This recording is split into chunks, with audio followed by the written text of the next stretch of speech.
Hello, world. We're back with another episode of On the Air.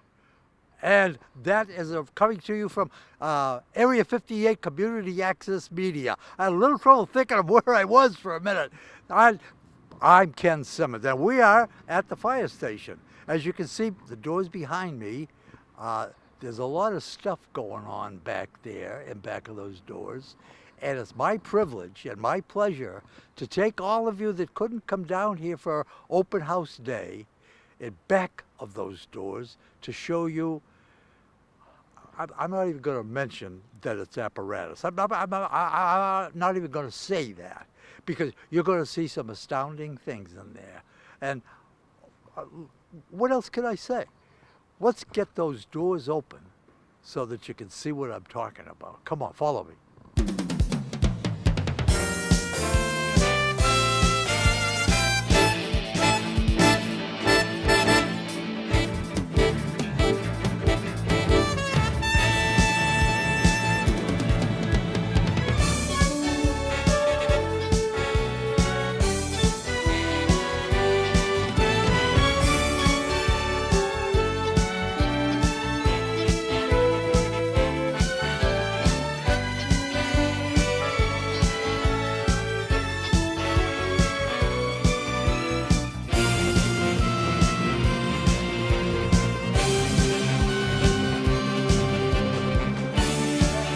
Are in what they call the equipment room or apparatus the apparatus room.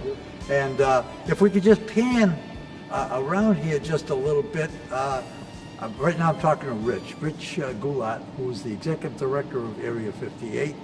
And he wants to show you, because for those of you that couldn't come down here for open house, we're bringing open house to you right now. You're seeing what you would have seen had you been here. I'm sure that a lot of you had to work. A lot of you have children, a lot of you may be shut-ins, but that's what we're all about. That's what Area 58 Community Access Media is all about, to bring to you that which you might not have time to see by yourself. And I'm standing here again with the chief. Chief, you got 10 bays. How come? We have 10 bays. We want to obviously keep our frontline apparatus inside. These are very expensive vehicles, very expensive to maintain. So we want to keep them in the best shape we can. We also wanted to make sure we had future in this building. This building was built for a 50 to 75 year lifespan. So there's many features in this building that aren't utilized yet, but they will be someday.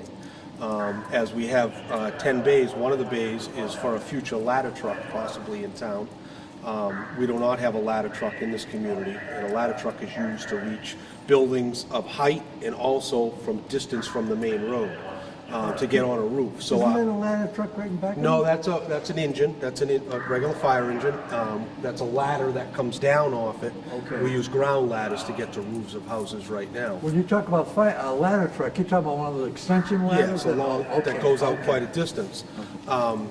We're the only community other than a neighboring town that does not have a ladder truck in their community, and nor are we advocating for one at this moment.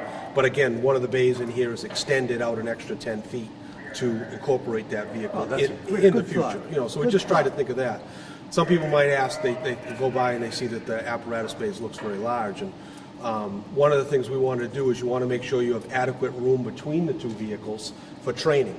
Each fire was to open up all these compartments. These are on roll-out shelves that roll out, that have equipment on them, and we have to service that equipment, we have to train on that equipment. So you need room to work in between the trucks at the same time. Yeah. And trucks get larger. This truck here is our heavy rescue truck.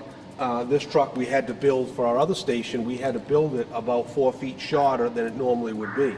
So this truck would normally, if you were to buy it now, would come almost to where we're standing. Wow. Same thing with our engines that we bought. We built them as short as we could, based on the facilities we had in trying to get them into driveways.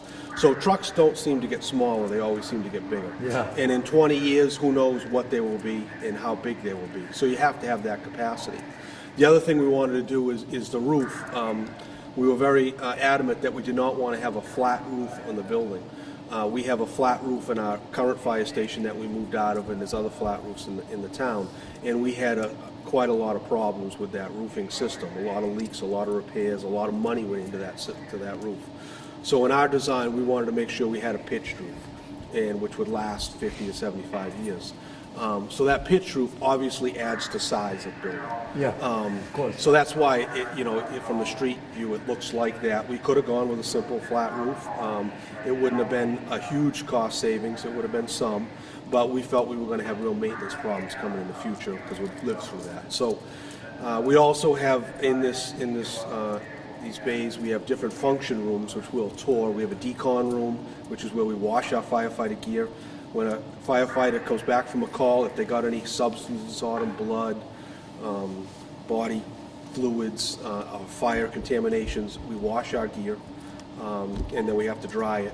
So we have a room to do that. Normally, we used to have to take that gear home. They'd put it in their home washer and dryer, Oh my God, contaminate their own stuff. So, again, we're trying to stay with the times, keep looking into the future. We have a room that we fill out air packs, our bottles that we wear on our back. We have to clean those air packs after a call. There's a dive room here, there's storage rooms, and again, we can go through each one of them. But again, the inside of this apparatus bay was, again, to look, the red striping you see on the floor, the yellow and the gray, the red lanes are where we walk. We don't pile anything in the red areas. We wanted the station to be kept very clean. When a firefighter has to come into this facility at 2 in the morning, remember, we have calls 24 hours a day. Yep. They don't want to run into an obstruction. They're kind of sleepy. They're trying to get acclimated. We do leave some lights on in the bays, night lights. People might ask why there are lights on in the bays. You got to understand, first of all, for security reasons, we like to see what's going on if anyone's in the station when they shouldn't be, messing with a piece of apparatus or a piece of life safety equipment.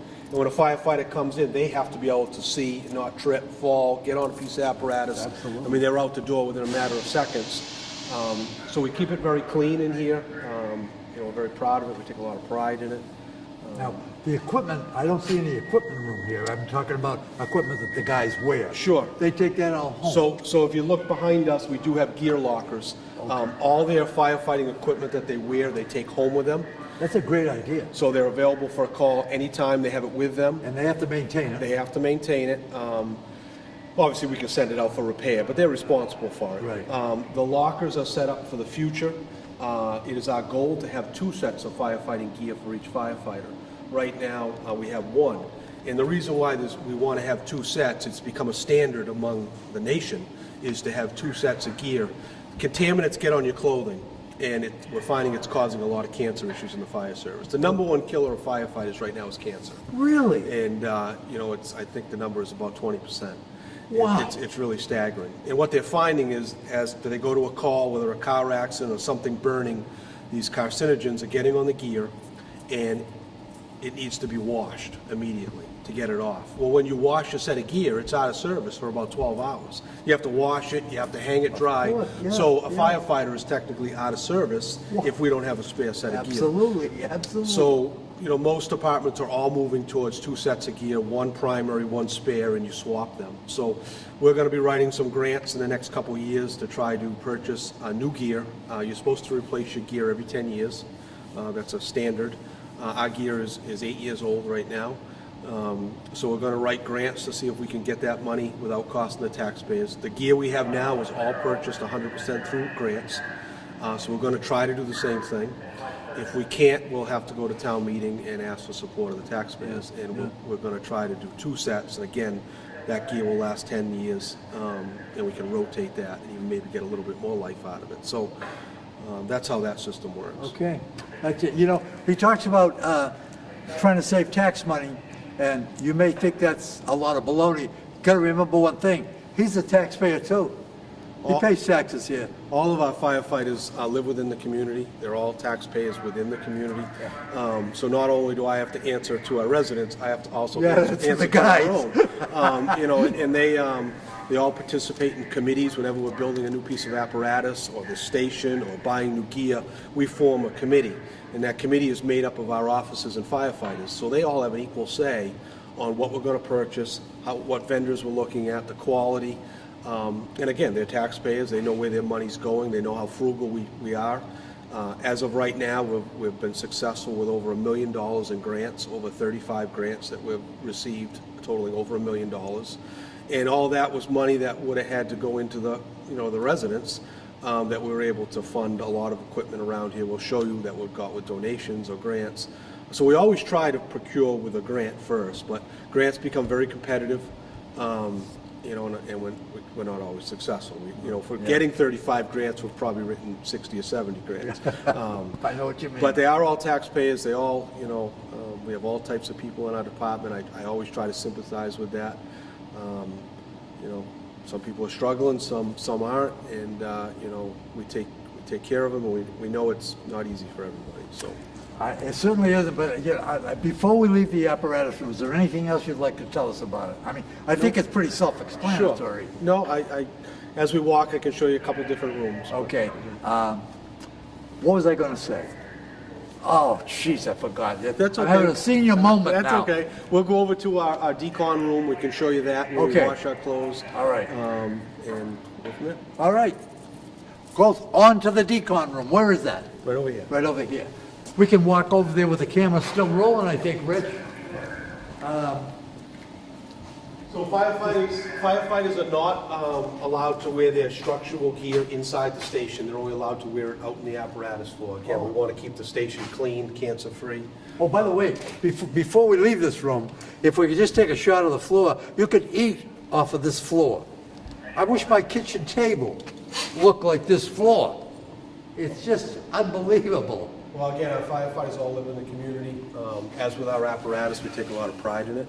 Our apparatus we try to maintain for 20 plus years, and some of the apparatus that the fire truck you're standing beside right now is 27 years old. Is it really? And, Holy heck, it looks brand new. Most fire departments replace their frontline apparatus within 10 to 15 years. So again, we take a lot of pride in it. They're here all the time, our firefighters in our offices, and every station is the same in town. They look just like this, and they keep it clean because, Can I ask you a question? Yeah. There's you and the deputy, you're full-time, Yeah, correct. and the dispatcher. And the assistant deputy chief, yeah. Okay. When this place needs to be cleaned up, as it must have to be, Oh, yeah. do you call guys in? We have our firefighters, again, are taking a lot of pride in it, so they see it as well as we see it. A lot happens behind the scenes, so if someone's coming through, I was here this morning early running a floor machine, someone might be here vacuuming at night, someone might be emptying waste baskets. The town has a facilities program. They come through and do a lot of smaller things for us.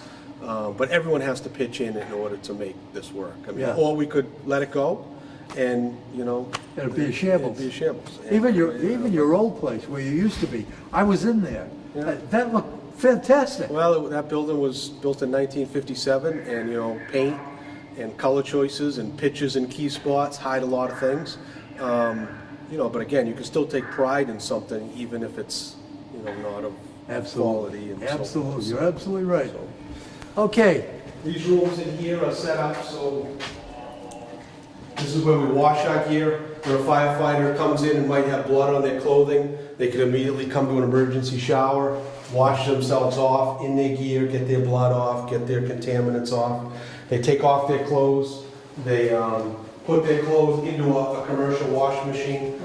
This was donated to us by another fire department, so they would wash their gear. is this enough? You need more washing machine. Well, this is what we have. So Okay. this is what we use. So it takes time, is my point. You can't just, if you've got 12 firefighters that have all contaminated gear, the process takes a little while. Yeah. So they would take it out, and then behind you is a dryer. They would hang the gear up, and it would dry for Oh, look at that. approximately 180 minutes. And then they would have to put it back, they would hang it, and then put it back together, log that they cleaned it. So this room is a room we never had before in our other firehouse, just have to take this Yeah. at home. What do you call this room? This is called a decontamination room. Decontamination room. Okay. And again, in modern firehouses, this is a normal room, and Yeah. it's used very extensively, so This is great. This is great. I can take you. All right. Where are you taking me next, Chief? Well, we're gonna just walk across the bays while we're here, and we're gonna take you to where we fill our air packs, and Oh, okay. also to where we have our dive room.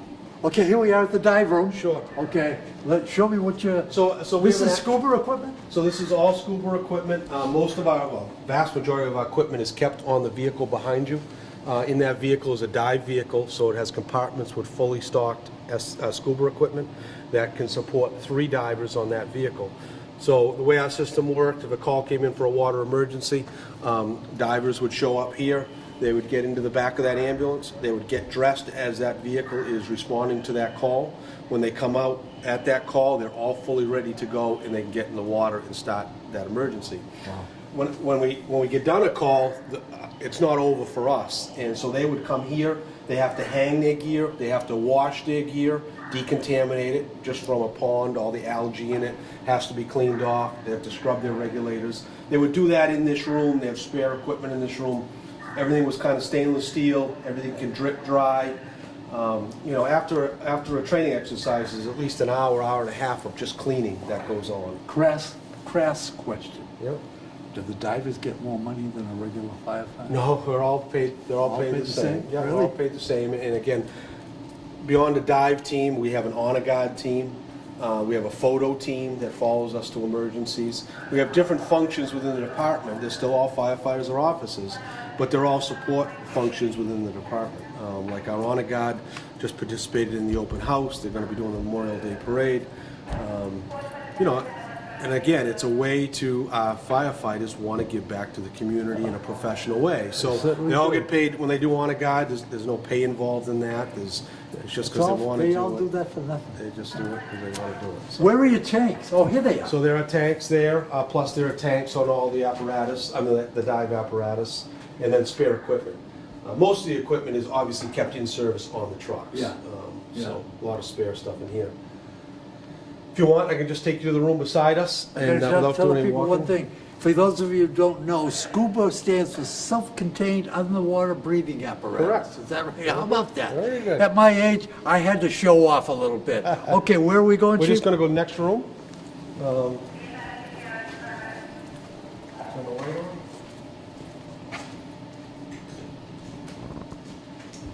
Wow, this looks complicated. This room is where we fill our air packs that we wear on our back. These bottles here, we have approximately 60 of these bottles on trucks in the department. Wow. And each bottle can last anywhere from 20 to 30 minutes of air when a firefighter goes into a bad atmosphere. This is not just for underwater. No, these are not underwater bottles. No, These are okay. just for atmospheres of a burning building, a car fire, any type of smoke-filled or any type of hazardous material incident. We have to breathe air that's been purified, Yeah. or we die. Are you covered? Does this department, does your department have that incredible camera? I can't think of the name of it now. A thermal imaging camera. Yeah, Yes, yeah. we have one on each engine that you'll see here today, and that allows us to see through smoke and see a person that might be in a building. Is it effective? Very effective, yeah, and they're becoming better and better all the time. So the town actually, through donations, bought us 2 cameras quite a number of years ago. From a house fire that we had, they had saw how we had searched the house, and they helped us with 2 cameras, and since then we have 5 cameras in the department, and we've had to upgrade them. The technology changes all the time. Yeah. So, Yeah. so this machine beside me is how we fill our air bottles. When we open it up, give it a little air. This is where we slide the bottles in. We would take a bottle, put it in, hook up our hoses, close it, and we would fill it to the desired pressure.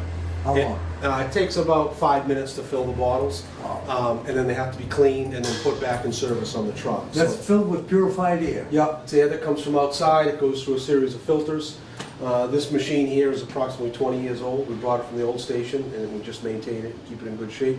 Firefighters log when the bottle was filled, of what pressure it was filled, so we have a history to make sure, if we see a problem or a bottle that's half full for some reason, we know it might be a problem with the bottle, or, we can figure out when it was last filled. And Yeah, so yeah. everything we kind of track, so we, just trying to eliminate issues, safety issues in the future. Oh, my so. goodness gracious. There's a heck of a lot to this firefighting racket. I'd love to take you out back and show you our training facility. If you would like to see, we can see a custom maze that was built by firefighters and where we do our actual scenarios, and you can. I would love to see that. I think the people would too. We were just going out when Rich said, "Stop! What are we looking at here?" So this craft is called a hovercraft. We've had a hovercraft in our department till the early 90s. This craft was restored in 2013. This craft will go on land, water, but specializes on going out on ice. It's our one vehicle where we go out and make ice rescues. We're very passionate, and it's how the dive team was formed and why we have a hovercraft. One of my best friends, when I was young, 13, 14 years old, drowned in the town of Carver. And, we didn't have, a dive team at that time. We didn't have a hovercraft. So firefighters made heroic efforts, this fire department, assisted by other fire departments, to try and rescue this person. His name was Derek Fry, and I remember him to this day. And made heroic efforts to try to rescue this child, and unsuccessfully. And from that point forward, Chief Dana Harriman, who was instrumental in maintaining this call system, started a dive team under the leadership of Captain Carl Sanos. So a dive team was formed at that point where we would have divers ready to respond to an emergency that could go under the ice, under the water, and make the golden hour rescue. You have like an hour, they tell you, to try to make a rescue on that. At the same time, the fire department purchased a hovercraft where we can actually go out on the ice with firefighters. 2 people would be in that vehicle, 2 firefighters in special suits. This craft would fly out to the person in distress. 1 firefighter would get off the craft and stay with the person and hold the person in a special suit. And the hovercraft would turn around and then come back, and we would load the person back on and make a rescue. Wow.